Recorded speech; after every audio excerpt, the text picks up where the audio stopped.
अस्सलाम वालेकुम दोस्तों। जनाब मेरी सोशल मीडिया के बाद से बादशाह आवाम पाक नवाज खराली तरफ अस्सलाम वालेकुम। तो जनाब मेरे नाल आज मौजूद है मार तरबा सवाल ते मार आमिर सवाल ते नानी नजर एक दौड़ा करदा पिया कि जिन्ना नाल रसाइयां कीतियां नी उन्ना नाल एक बारी लड़िया गद संबर नु और ते चल चेती मेरा चान दरवाजे वाड़िया ते मेरी सिख दे केच दे राठ बलोचा पर उठ नफरत दे काड़िया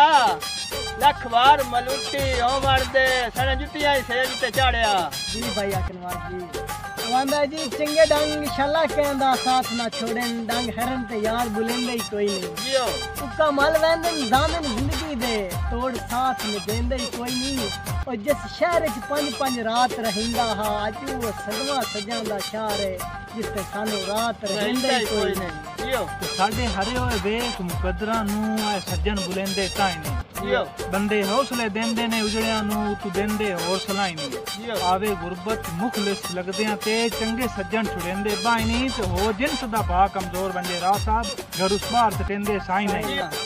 के मेरे सिदक दा आली शान महल नफरत दे जंगले डा छड़े आए दोरे बा के हलबे वसियां दे उत गुरबत फेर करा छड़े आए